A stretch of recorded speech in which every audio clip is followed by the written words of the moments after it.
ಯುವಕನ ಕಿಡ್ನ್ಯಾಪ್. ಮಂಗಳಮುಖಿಯಾಗಿ ವೇಷ ಬದಲಿಸಿ ಕಲೆಕ್ಷನ್, ಸೆಕ್ಸ್ ವರ್ಕ್ ಕಲೆಕ್ಷನ್ಗೆ ಬಳಸಿ ಲಕ್ಷಾಂತರ ರೂಪಾಯಿ ಹಣ ವಸೂಲಿ. ಲಿಂಗ ಬದಲಾವಣೆಗೆ ಪ್ಲಾನ್ ಮಾಡ್ತಾ ಇದ್ದ ವೇಳೆ ಎಸ್ಕೇಪ್ ಆಗಿ ಬಂದ ಯುವಕ. ಮೈಸೂರಿನ ಮಂಡಿ ಪೊಲೀಸ್ ಠಾಣೆಗೆ ದೂರು.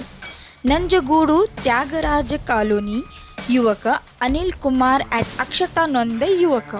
ಮಂಗಳೂರು ಮೂಲದ ಮಂಗಳಮುಖಿ ಅನಿತಾ ಮೇಲೆ ಆರೋಪ. 4 ತಿಂಗಳ ಹಿಂದೆ ಮೈಸೂರು ಗ್ರಾಮಾಂತರ ಬಸ್ ನಿಲ್ದಾಣದ ಬಳಿ ಅನಿಲ್ ಕುಮಾರ್ ಕಿಡ್ನ್ಯಾಪ್ ಮಾಡಿ ಮಂಗಳೂರಿಗೆ ಕರೆದೊಯ್ದು ಸೀರೆ, ನೈಟಿ, ಕಿವಿಗೆ ಒಲೆ, ಮೂಗಿಗೆ ಬಟ್ಟು ಹಾಕಿಸಿ ಅಂಗಡಿಗಳಲ್ಲಿ ಕಲೆಕ್ಷನ್, ಪ್ರತಿದಿನ 2 ರಿಂದ 3 ಸಾವಿರ ಕಲೆಕ್ಷನ್ ಮಾಡಿಸುತ್ತಿದ್ದ ಆರೋಪ. ಮಂಗಳೂರು, ಕೇರಳದಲ್ಲಿ ಯುವಕನನ್ನು ಸೆಕ್ಸ್ಗೆ ಬಳಸಿದ ಆರೋಪ. ಆಧಾರ್ ಕಾರ್ಡ್ ಮಾಡಿಸಿ ಟ್ರಾನ್ಸ್ಜೆಂಡರ್ ಎಂದು ನಮೂದಿಸಿ ಸಮಾಜ ಕಲ್ಯಾಣ ಇಲಾಖೆಯಿಂದ ಸಹ ಅಧಿಕೃತ ಸರ್ಟಿಫಿಕೇಟ್ ತಯಾರಿ. ಮಂಗಳೂರಿನಿಂದ ತಪ್ಪಿಸಿಕೊಂಡು ನಂಜಗೂಡಿಗೆ ಬಂದ ಯುವಕ.